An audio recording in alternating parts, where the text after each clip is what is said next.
Assalamualaikum warahmatullahi wabarakatuh. Alhamdulillahirabbil alamin wa bihi nasta'inuhu ala umur dunya waddin. Wassalatu wassalamu ala asyrafil anbiya'i wal mursalin sayyidina Muhammadin wa ala alihi wa sahbihi wa barik wa salim ajma'in, amma ba'd. Pemirsa, alhamdulillah alamin, kita bertemu kembali di program Hujjah Aswaja, satu program yang kita tunggu bersama karena program Hujjah Aswaja adalah program yang mencerahkan amaliyah kita. Karena di program Hujjah Aswaja kita membahas tentang amaliyah dan ubudiyah yang dilaksanakan oleh kaum muslimin ditinjau dari dalil dan pendapat para ulama yang akurat.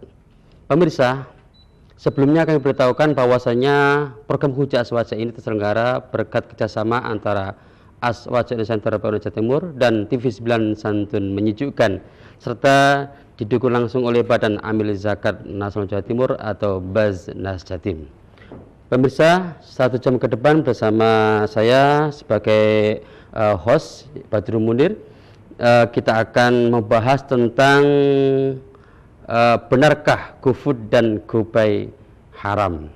Ini merupakan sebuah permasalahan yang kontekstual sekali, ya, dan hukum ini juga hukum kontemporer yang mana sudah sering kita gunakan dan juga sudah marak sekali digunakan karena manfaatnya sangat besar sekali.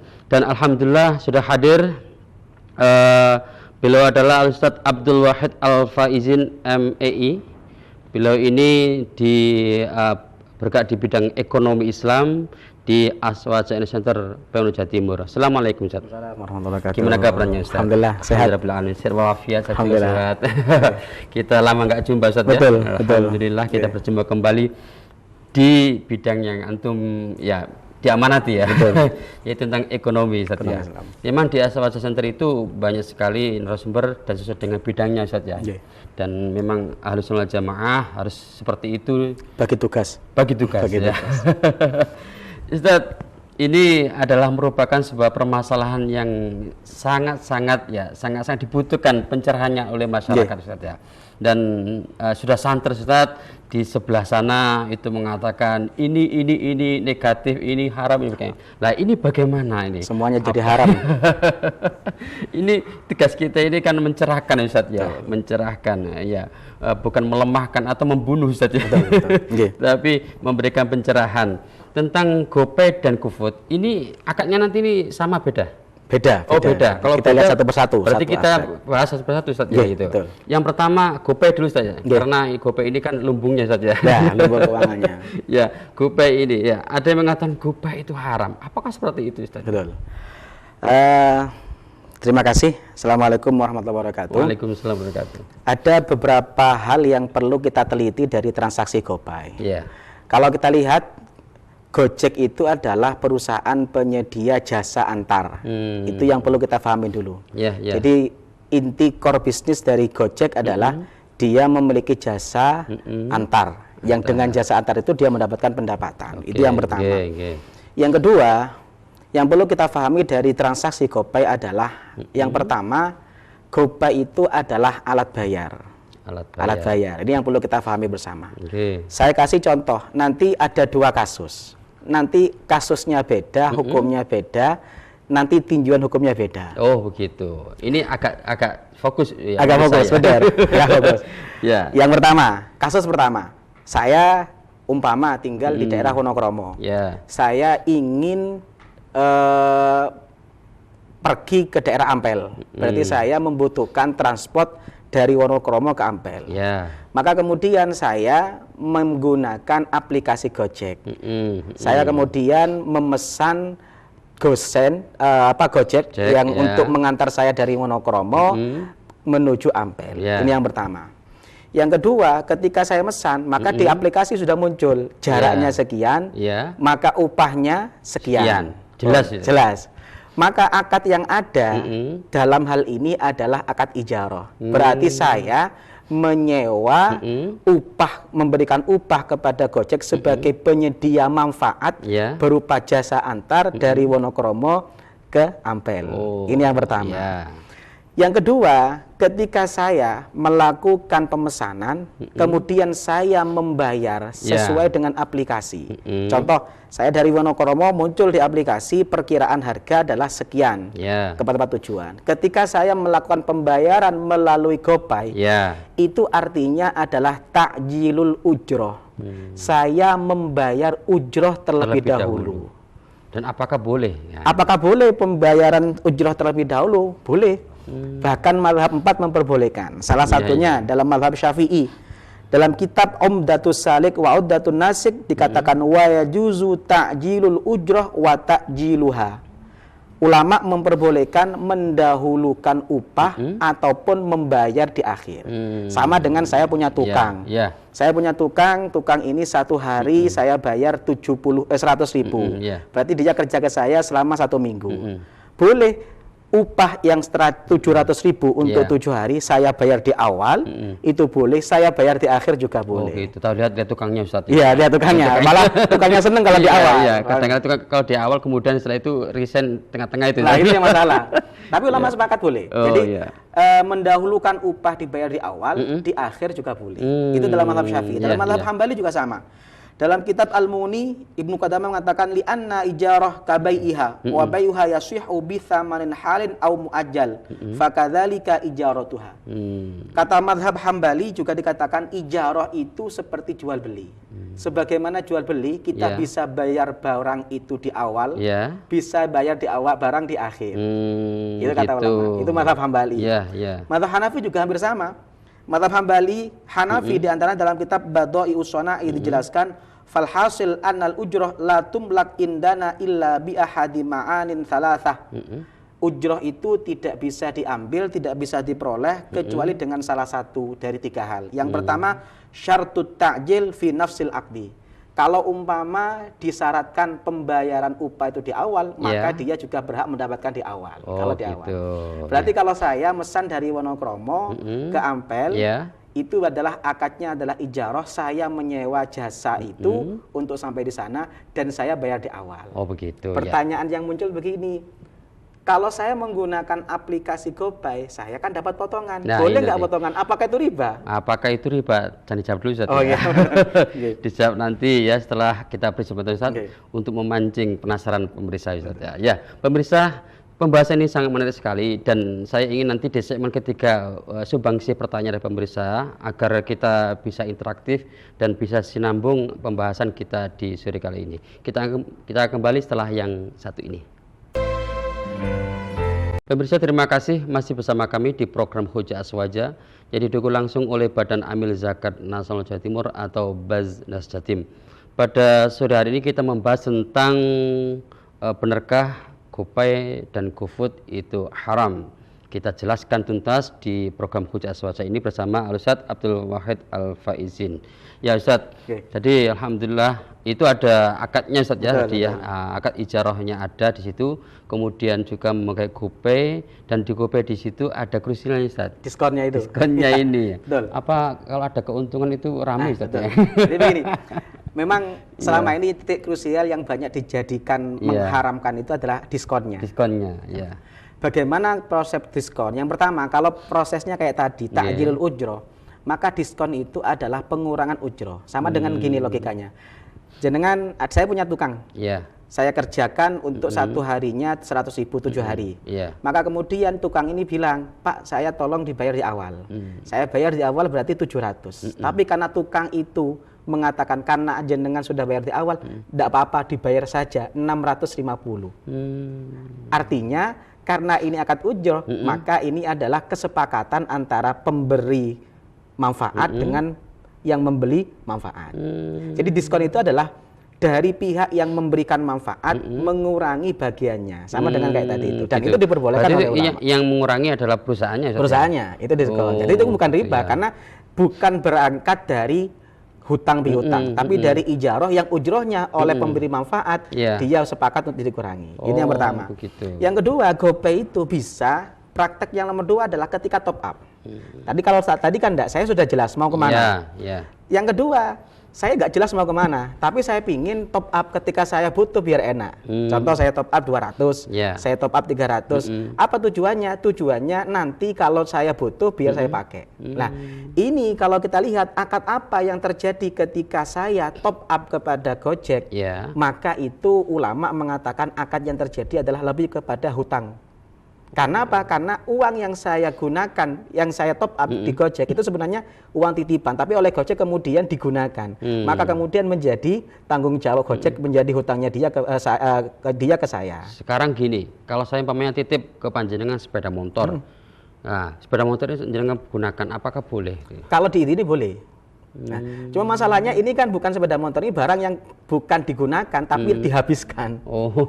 Saya titip airnya saya minum, maka ini menjadi tanggung jawab saya. Oh gitu. Karena itu yang pertama. Yang kedua, lah ini nanti titik krusialnya.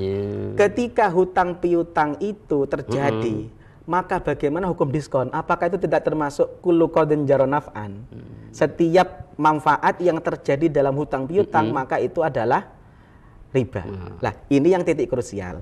Sebelum menjawab itu kita harus tahu kaidah dasar. Jadi tambahan manfaat dalam hutang piutang, kata ulama itu ada 3 macam. 1, ada tambahan yang itu ulama sepakat ijma' haram. Apa itu? Yaitu ketika manfaat itu disyaratkan di awal oleh pihak yang menghutangi. Saya punya uang 1 juta, saya bilang sama teman saya, ini uang 1 juta, saya hutangkan ke Anda, tapi syaratnya Anda harus kembalikan ke saya 1.200.000. Ini ulama sepakat haram.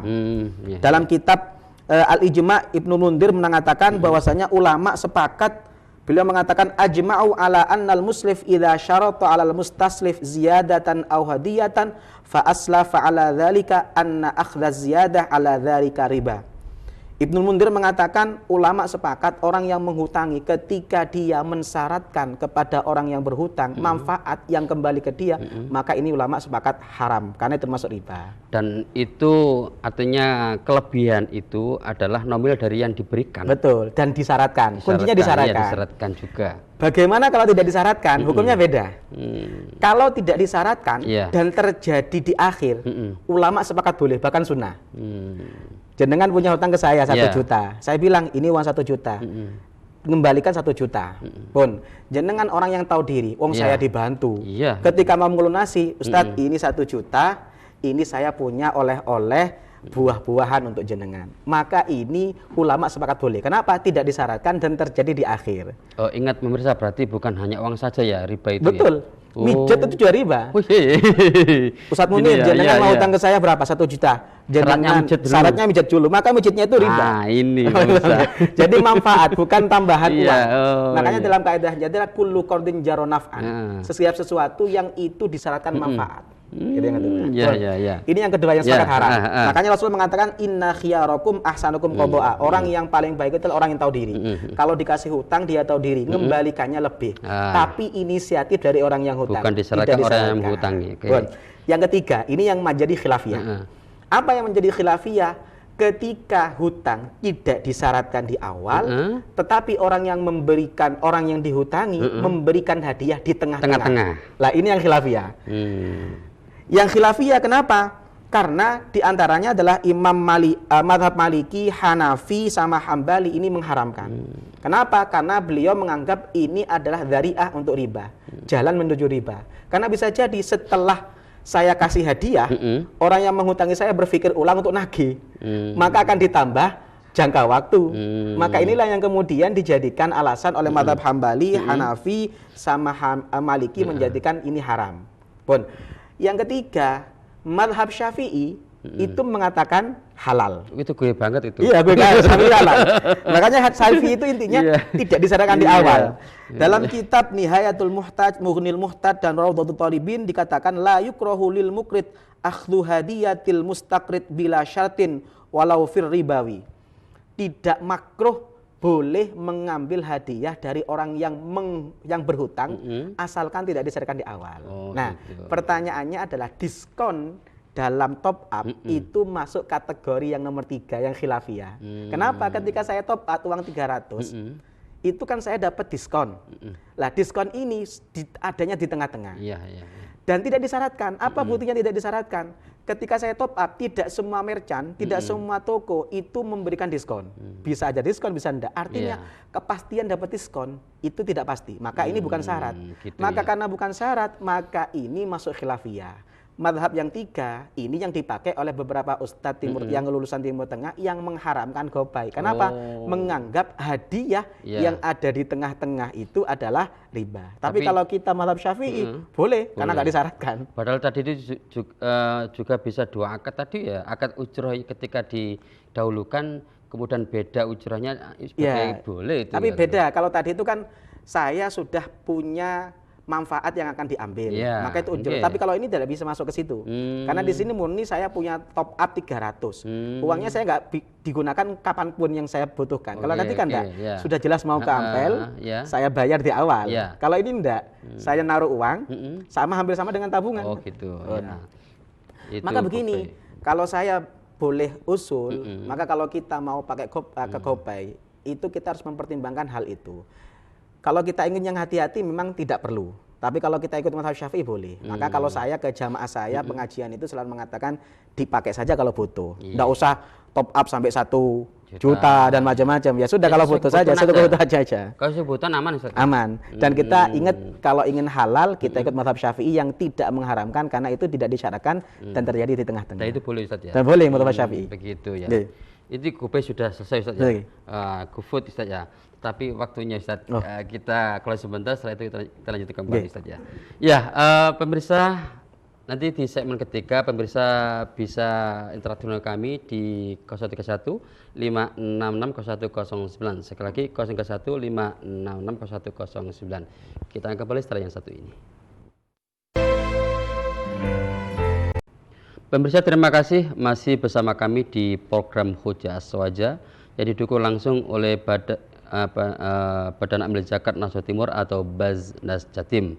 Dan di segmen ketiga ini saya tunggu pertanyaan dari pemirsa di 031 566 0109. Sekali lagi 031 566 0109 atau lewat media sosial di Facebook, di Instagram TV9 Nusantara. Ya Ustaz, kita lanjutkan Ustaz. GoPay sudah clear ya. Kemudian kita ke GoFood Ustaz ya. GoFood ini juga marak sekali Ustaz, dan juga di sebelah sana juga itu sangat santer sekali Ustaz ya. Ada satu prank nih Ustaz ya. Satu prank ini bahkan dimunculkan di Facebook Ustaz ya. Bahwasanya ada seseorang yang ngeprank Gojek, GoFood dengan berapa ratus gitu, kemudian setelah dibelikan di cancel. Apa jawabannya? Sudah haram kemudian dilakukan gitu. Nah, itu belum dari itu sudah mendolimi orang lain. Iya itu. Padahal itu juga cara nafkahnya para driver. Nah, ini kita cerahkan kepada masyarakat ya. Begini, memang GoFood itu kalau kita lihat ada 3 pihak yang terlibat. Yang pertama adalah antara toko merchant dengan Gojek. Yang kedua adalah antara toko dengan konsumen pembeli kita. Yang nomor 3 adalah antara kita konsumen dengan Gojek. Jadi ada 3 pihak yang terlibat di sini. Dan ini akadnya beda-beda. Kalau kita lihat GoFood harus lihat dari 3 sisi ini. Yang pertama adalah yang perlu kita lihat adalah antara toko, antara warung dengan Gojek. Ini akadnya apa? Dalam transaksi GoFood itu biasanya ada 20%. Jadi umpama barang itu kalau dijual tunai itu adalah 10.000, karena kemudian menggunakan Gojek kan dapat untung. Maka dia akan membebani 20% dari transaksi. Itu namanya antara akad yang terjadi antara merchant atau antara warung dengan Gojek. Ini praktek apa? Dalam fikih, praktek seperti ini sebenarnya dikenal dengan istilah samsaroh. Ada berarti? Ada. Samsaroh itu semacam maklar, atau kalau dalam bahasanya ini samsaroh. Bisa kita lihat dalam kitab Al-Fiqhul Islami wa Adillatuh karangan Imam Wahbah Zuhaili. Beliau mengatakan as-samsarah hiya al-wasatah bainal ba'i wal mushtari li ijra'il bai'. Ada telepon saya. Assalamualaikum. Waalaikumsalam. Ya, alhamdulillah tersambung dengan Bapak siapa, dari mana? Ahmad Brebes. Ahmad di Brebes. Ya. Silakan Pak Ahmad. Ya.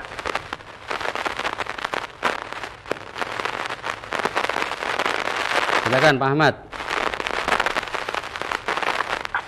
Ya? Ya, Pak. Ya, yang tanyakan? Bang, hukum hukumnya apa ya? Haram apa halal? Apa? Bang, hukumnya haram apa halal? Bank. Oh gitu. Nggih. Ya pinjaman bank dulu. Oh, pinjaman bank. Nggih, Pak Ahmad. Terima kasih Pak Ahmad.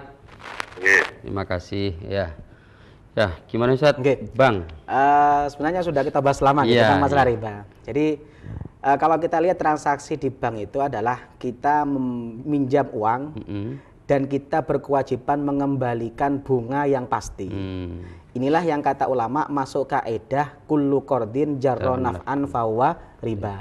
Setiap hutang piutang yang di dalamnya disyaratkan adanya manfaat yang kembali kepada orang yang meminjam yang meminjamkan, maka itu riba. Bank sebagai pemilik uang, dia memiliki uang dipinjamkan kepada nasabah. Oleh bank disyaratkan setiap bulannya harus membayar sekian persen dari modal. Maka inilah yang dikatakan kullu qardin jarra naf'an fahuwa riba. Gitu. Fatwa MUI DSN sudah mengatakan bahwasanya bunga bank itu adalah riba yang diharamkan. Saya kira Indonesia, karena kita di Indonesia, maka mengacunya kepada fatwa MUI. Karena fatwa MUI itu statusnya adalah hukmul hakim yarfa'ul khilaf.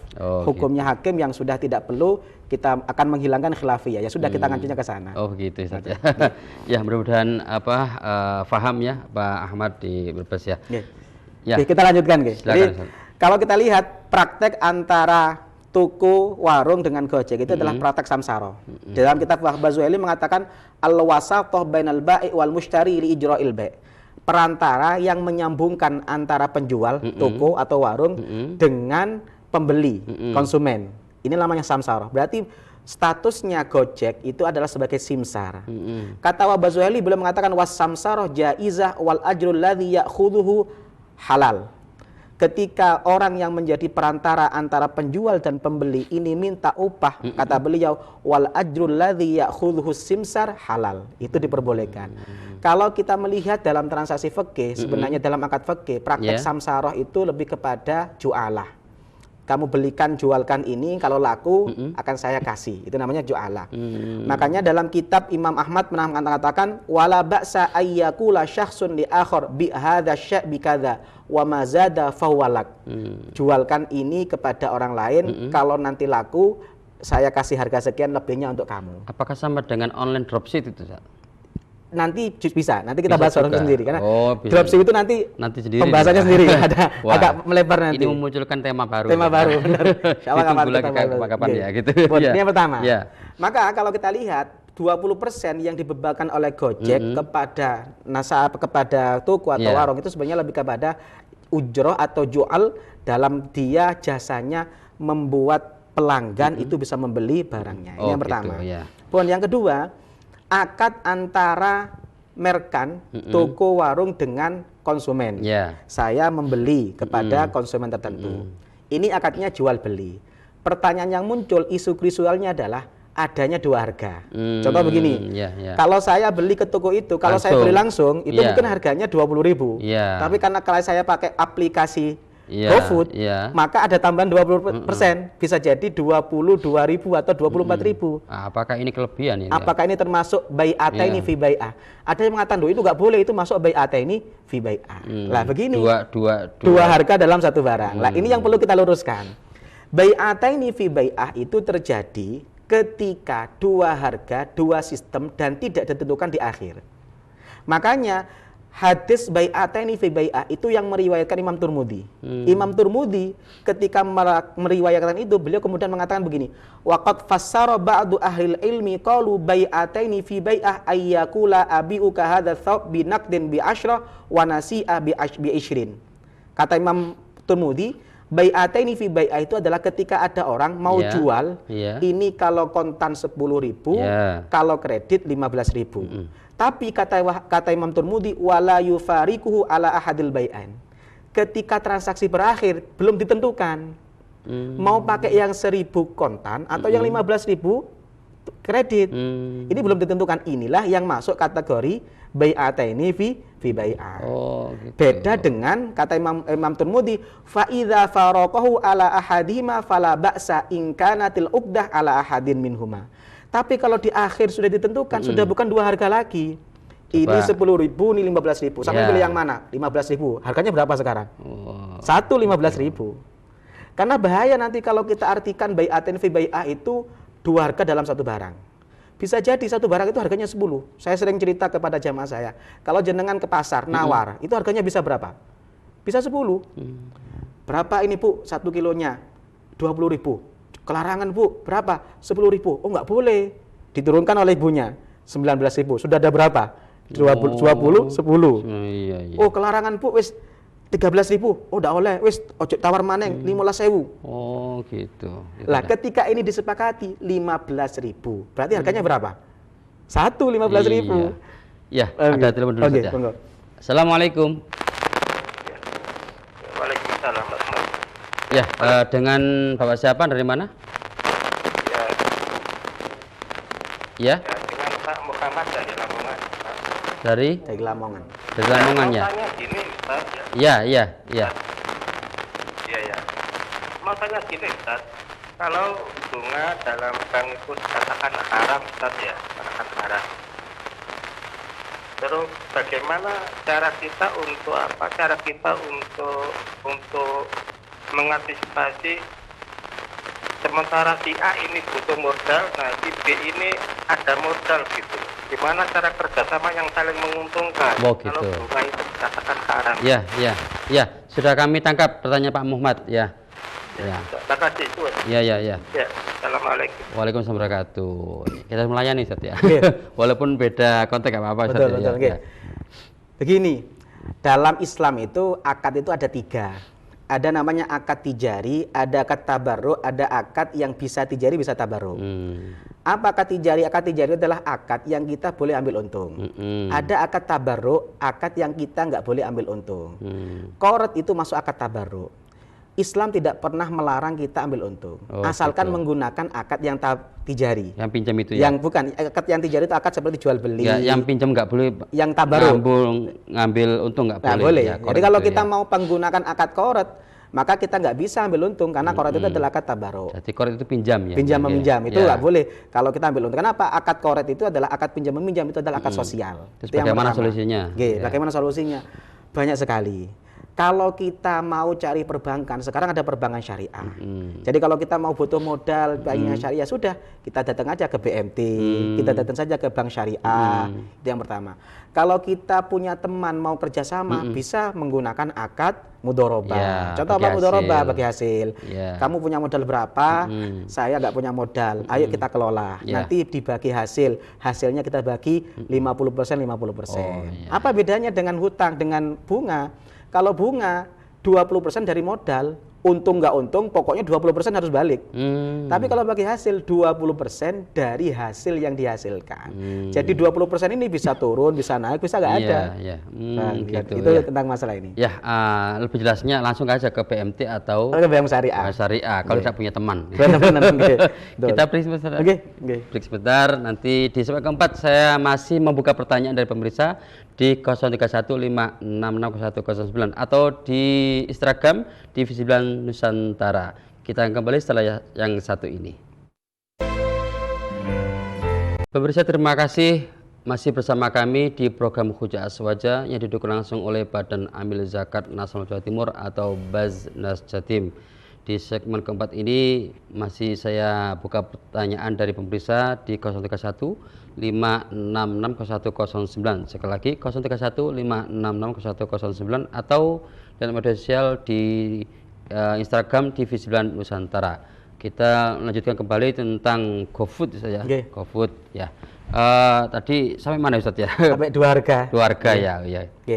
Maka tadi saya jelaskan 2 harga itu yang dilarang kalau tidak ada kejelasan di akhir. Kalau ada kepastian di akhir maka boleh. Kalau kita lihat transaksi 2 harga itu kan itu pilihan. Saya kalau mau harga 20.000 bisa datang langsung. Kalau saya menggunakan GoPay maka umpama 24.000 dan itu sudah pilihan. Karena pilihan maka ketika saya menentukan menggunakan GoFood maka itu sudah menjadi 1 harga. Ini yang kedua. Yang ketiga begini, ini yang titik krusial yang diharamkan, banyak ustadz yang mengharamkan, titik yang nomor 3. Apa itu? Antara Gojek dengan konsumen. Ketika saya memesan makanan via GoFood, maka saya kemudian menggunakan jasa Gojek untuk membelikan. Maka muncul tarif berapa yang harus saya bayar karena jarak sekian. Yang kedua, ada transaksi jual beli di situ. Nah, ada salah seorang ustadz yang mengharamkan karena dianggap praktek ini sebagai naha an bai'in wasalafin. Rasulullah melarang antara mengumpulkan jual beli dengan hutang piutang. Alasannya begini. Ketika saya pesan aplikasi GoFood, maka saya kan tidak bayar uang. Pakai uangnya siapa? Pakai uangnya driver. Maka kata Ustadz ini mengatakan berarti di sini ada koret. Satu. Nomor dua, kemudian yang nomor dua, ketika saya membeli barang, itu berarti kan ketika saya membeli barang itu ada transaksi B. Nomor tiga, kata dia, ketika saya membayar ujroh, itu kan ada transaksi ijaroh. Ijaroh bagian dari B juga, kata beliau. Maka kata beliau mengatakan ini alasan untuk diharamkan. Karena masuk hadis naha an bai'in wasalafin. Rasulullah melarang antara jual beli dengan hutang piutang. Bagaimana tanggapannya? Begini, hadis naha an bai'in wasalafin itu salah satunya adalah diriwayatkan oleh Imam Malik dalam kitab Al-Muwatta. Imam Malik sendiri mengatakan begini, wa tafsiru dzalika ayyaqula rajul lirajul akhudhu sil'atak bikadza ala an tusallifani kadza wa kadza fa in aqada bai'ahuma ala hadzal wajhi fa huwa ghairu jaiz. Yang dimaksud naha an bai'in wasalafin itu adalah ketika hutang piutang atau jual beli dijadikan syarat terhadap hutang piutang atau sebaliknya. Saya ke Ustadz Munir, jenengan saya mau jual laptop ke jenengan, tapi syaratnya setelah ini saya jual, syaratnya adalah jenengan harus ngasih hutang ke saya. Ini yang haram. Kenapa? Hutang disyaratkan menjadi jual beli. Makanya fatwa DSN kalau tidak disyaratkan dalam kasus talangan haji, fatwa DSN memperbolehkan menggabungkan antara hutang piutang dengan ijaroh dengan dua syarat. Yang pertama adalah syaratnya tidak dijadikan syarat, Jadi hutangnya tidak dijadikan syarat dalam jual beli, jual belinya tidak dijadikan syarat dalam hutang piutang. Karena ulama yang sepakat haram adalah ketika dijadikan syarat. Yang kedua, kata fatwa DSN, itu ketika yang namanya upah tidak dikaitkan dengan hutangnya, karena nanti ini menjadi dariah terhadap riba. Berarti syaratnya dua, tidak disyaratkan dan tidak yang namanya jasanya, ujrohnya tidak dikaitkan dengan hutang. Kita lihat dalam transaksi GoFood. Dalam transaksi GoFood yang namanya hutang dengan jual beli tidak dijadikan syarat. Buktinya apa? Saya menggunakan aplikasi GoFood bisa menggunakan GoPay. Artinya kan bisa pakai uang saya sendiri. Kalau saya pakai GoPay, berarti kan uang saya yang ada di Gojek saya gunakan untuk membeli barang. Berarti kan tidak harus dihutangkan oleh driver. Maka kalau kita lihat ini, berarti antara koret dengan B itu tidak menjadi syarat, ta'aluk syarat, tapi terpisah sendiri. Poin yang pertama. Yang kedua, antara Gojek dengan saya itu ada upah. Saya membayar transaksi jasanya Gojek. Dan transaksi Gojek itu kalau kita lihat, GoFood itu tidak dikaitkan dengan besaran yang dibeli. Tidak ya, Mang. Tapi berdasarkan jarak. Contoh, kalau saya ada keterangannya. Saya kalau beli di satu toko, antara saya beli 20.000 dengan 200.000 sama, karena GoFood itu penyedia jasa. Ongkos kirimnya. Maka tidak cocok kalau hadis naha an bai'in wasalafin dijadikan alasan untuk mengharapkan transaksi GoFood. Jadi di situ ada dua transaksi, ongkos kirim sama. Ongkos kirimnya adalah ujroh, dia sebagai wakil saya untuk membelikan dan dia mendapatkan ujroh dari jasanya itu. Dan nomor dua, saya membeli barang kepada gitu ya. Dan ini tidak dijadikan ta'aluk syarat. Ada telepon saja. Assalamualaikum. Waalaikumsalam warahmatullah. Alhamdulillah. Dengan Bapak siapa, dari mana? Dari Pak Ahmad Brebes. Pak Ahmad Brebes lagi. Betul. Ya, silakan Pak Ahmad. Ya, Pak Ahmad dari Brebes. Monggo, silakan. Agak dipersingkat Pak Ahmad karena kita terpepet dengan durasi waktu. Ya, Pak Ahmad. Pak Ahmad. Gaji dari bank sebagian disedekahkan ke anak yatim, ke masjid taklim, ini hukumnya bagaimana? Gimana? Tidak jelas di sini. Saya diulang lagi.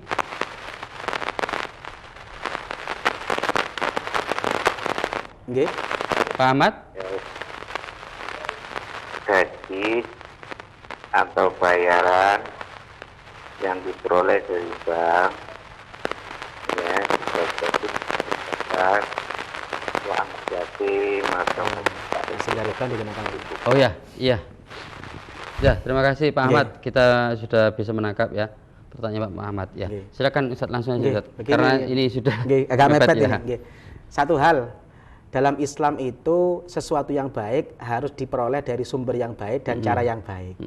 Makanya Rasulullah mengatakan la yaqbalullah illa thayyiban. Innallaha thayyib la yaqbalu illa thayyiban. Ya. Bukan Bang Thayyib tapi ya.